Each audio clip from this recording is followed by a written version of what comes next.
Oi, galera, tudo bem? Hoje a gente vai falar de parnasianismo, um outro movimento literário aí, tá? Dentro dessas escolas realistas. Temos três escolas realistas: realismo, naturalismo e parnasianismo. Essas três vão se opor diretamente ao sentimentalismo que a gente teve com o romantismo, tá? O parnasianismo no Brasil se inicia em 1882 com a publicação do livro Fanfarra de Teófilo Dias. O nome parnasianismo, na realidade, vem do Monte Parnaso, um monte na Grécia Antiga, e aí a gente já percebe qual vai ser a ligação deles com os gregos, tá? Toda escola pautada no racionalismo, ela irá buscar inspiração na Grécia Antiga, tá? E os parnasianos não serão contrários a isso. Então, que escolas literárias a gente tem ligadas a essa Grécia Antiga? Classicismo, tá? Neoclassicismo, ou seja, o arcadismo, ok? Voltam a falar naquelas poesias sobre a natureza, aquelas poesias bucólicas, a gente tem referência a ninfas, a musas, etc. Volta a falar no realismo e agora no parnasianismo também, tá? Então a retomada grega aqui será uma ideia bastante comum, tá? Que características nós temos então nesse movimento? Objetividade e impessoalidade. Então as poesias não terão uma temática profunda, tá? Subjetiva, muito pelo contrário. Esses poetas vão se distanciar. Não interessa a sua alegria, não interessa a sua tristeza, não interessa a sua vida, não interessa a sua morte, não interessa a questão social do país. O que interessa é falar de poesia, tá? É uma escola literária exclusivamente poética, a gente não encontra prosa parnasiana, somente poesia parnasiana, tá? Porque nós temos aqui uma época pós-inauguração da Academia Brasileira de Letras, então esse academicismo na arte vai ser uma comum, vai ser uma constante, tá? Porque agora o que importa é justamente trabalhar essa arte. Então, a ideia de que nós temos aqui artistas renomados, reconhecidos, enfim. E os assuntos também não poderão ser brandos, não poderão ser assuntos comuns, tá? Muito pelo contrário, ok? Bom, culto à forma, tá? Então vai trabalhar a poesia, vai trabalhar a rima, vai trabalhar a metrificação, o ritmo dentro dessa poesia, tá? Preferência pelo soneto, não é à toa, soneto teve origem, o soneto que nós seguimos teve origem no Renascimento italiano com Petrarca e é o modelo que a gente segue até hoje. Então, volta ao classicismo e aí volta tudo que já foi feito, inclusive eles terão inspiração sim em Camões, tá? Soneto é uma das formas de poesia mais regradas que nós temos. Dois quartetos, dois tercetos, mesmo esquema de rima entre os quartetos, enfim, justamente por essa dificuldade e desse preciosismo do soneto é o que eles vão ter, que será mais comum para eles, tá? Pelo que eles vão ter preferência, ok? Rimas, a gente vai ver, por exemplo, rimas preciosas agora, depois eu mostro aí no texto. Preciosismo, o vocabulário, então, um vocabulário rebuscado, trabalhado, erudito e por muitas vezes difícil, tá? Então, uma poesia que vai se distanciar um pouco do público, porém se aproxima com as artes plásticas. De que maneira? Então, eles vão comparar o fazer poético com montar uma escultura, fazer uma pintura, é o trabalho de um ourives, na realidade. É como se a poesia fosse uma pedra bruta, e aí, com todo o trabalho que você faz em cima dessas palavras, você vai dilapidando essa pedra até ela se tornar uma joia, tá? Então é muito comum essa comparação com Ourives, eles mesmos tratam disso, ok?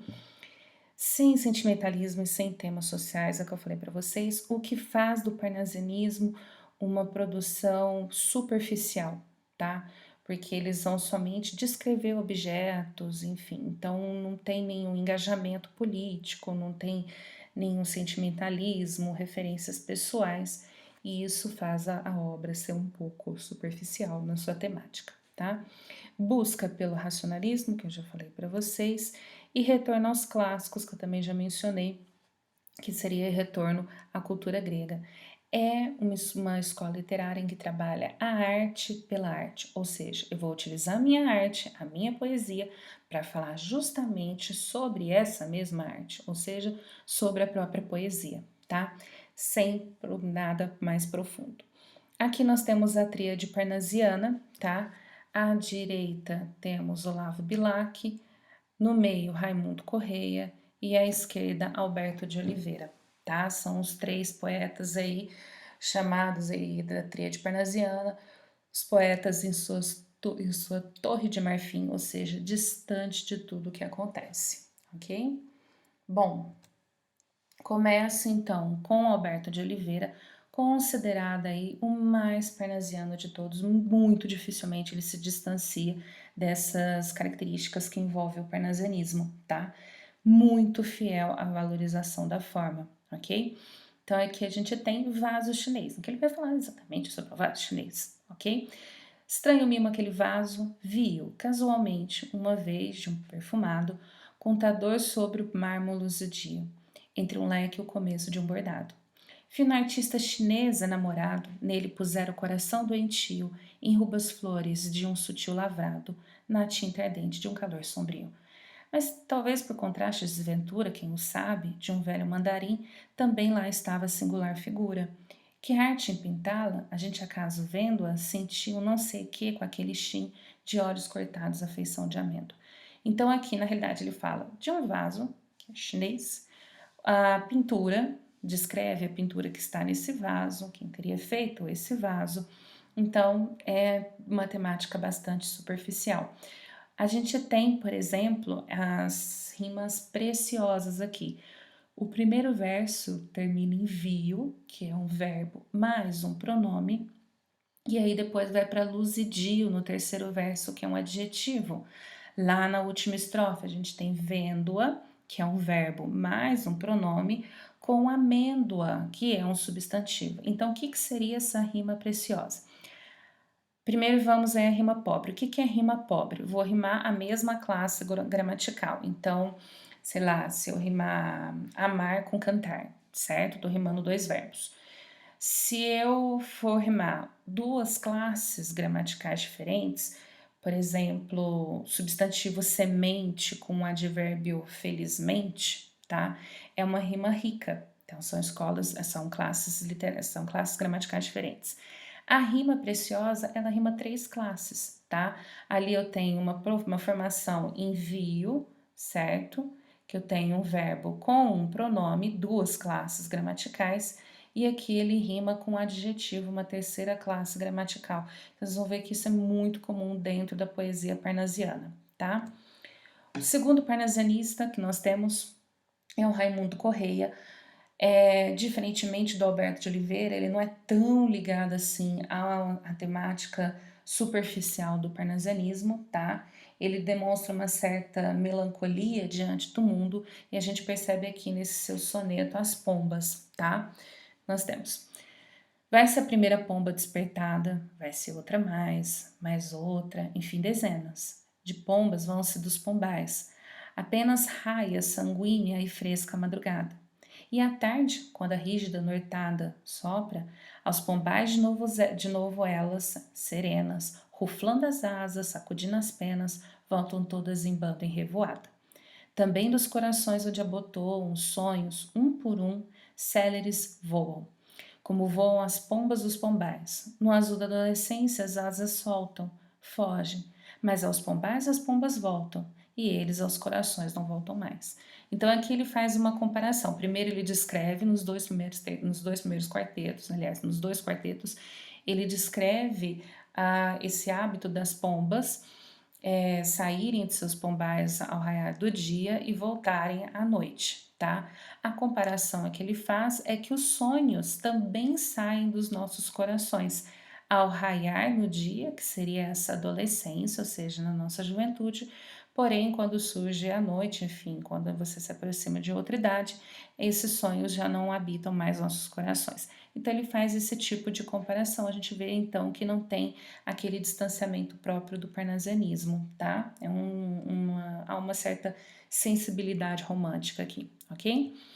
E o mais importante deles é o Olavo Bilac, a sua perífrase é o príncipe dos poetas, tá? Ele faz reflexão sobre a existência, ele fala, nós temos questões nacionalistas, inclusive foi um grande defensor do serviço militar obrigatório, tá?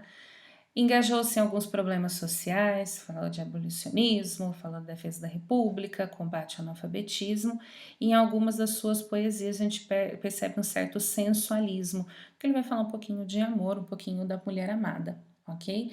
Então a gente percebe que nesse ponto, por exemplo, ele já se afasta um pouco do parnasianismo, ok? Mas era aclamadíssimo aí na época, era o suprassumo aí dos poetas, ok? Aqui a gente tem língua portuguesa, soneto que ele faz para a língua portuguesa, tá? É muito comum aí a gente ouvir falar da última flor do laço, porque a última flor do laço foi a última língua a ser formada a partir do latim, né?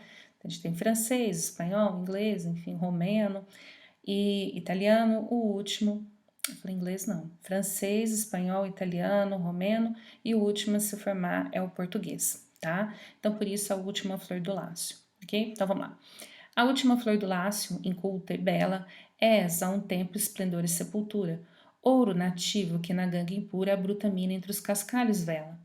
Amo-te assim, desconhecida e obscura, tuba de alto clangor, lira singela, que tens o tron e o silvo da procela e o arrolo da saudade e da ternura. Amo teu viço agreste e o teu aroma de virgens selvas de oceano largo.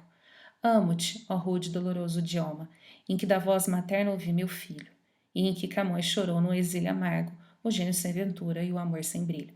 Então ele faz uma relação aqui com Camões, com o português de Portugal, enfim, faz uma relação com o português brasileiro, quando ele fala ali do vício agreste, do seu aroma de virgens selvas, tá?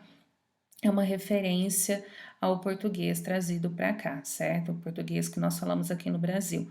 Então ele faz um soneto em homenagem à língua portuguesa, ok?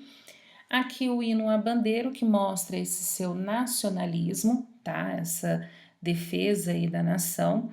Como eu falei para vocês, ele defendia o serviço militar obrigatório, tá? Então o hino à bandeira que nós temos é de autoria do Olavo Bilac, ok? Salve, lindo pendão da esperança, salve, símbolo augusto da paz, tua nobre presença lembrança, a grandeza da pátria nos traz. Recebe o afeto que se encerra em nosso peito juvenil, querido símbolo da terra, da amada terra do Brasil. Sobre a imensa nação brasileira, nos momentos de festa e de dor, paira sempre sagrada bandeira, pavilhão da justiça e do amor. Recebe o afeto que se encerra em nosso peito juvenil, querido símbolo da terra, da amada terra do Brasil. Então aqui, obviamente, aqui ele está fazendo uma homenagem à bandeira, conversar até seria aí o nosso, esse ouvinte, o receptor da poesia seria a própria bandeira, tá? Quando fala recebe o afeto, enfim, quer dizer que a bandeira recebe o afeto que nós temos aí nos nossos peitos jovens, ok? E esse último aqui, o Ouvir Estrelas, em que a gente percebe essa pincelada aí de sentimentalismo, de sensualismo, enfim, falar um pouquinho de amor, tá? Ora, direis ouvir estrelas, certo perdeste o senso? E eu vos direi, no entanto, que para ouvi-las muita vez desperto e abro as janelas, pálido de espanto. E conversamos toda a noite, enquanto a Via Láctea, como um palho aberto, cintila. E ao vir do sol saudoso e em pranto, indas procuro pelo céu deserto. Direis agora, translocado amigo, que conversas com elas? Que sentido tem o que dizem quando estão contigo? E eu vos direi: amai para entendê-las, pois só quem ama pode ter ouvido capaz de ouvir e de entender estrelas, tá? Então ele tá falando aqui que ele vai à noite para a janela, abre a janela, conversa com as estrelas, com a aproximação do dia, ou seja, com a vinda do sol, ele já não as enxerga, certo? Fica procurando, e aí o colega, né, enfim, né, a quem ele se dirige aqui no poema, pergunta o que afinal ele conversaria com as estrelas, e aí ele diz que somente quem amou pode entender, pode ouvir e entender essas estrelas, ok? Galera, espero ter ajudado aí vocês, tá? Vamos trabalhar aí o parnasianismo agora, ok? Até mais!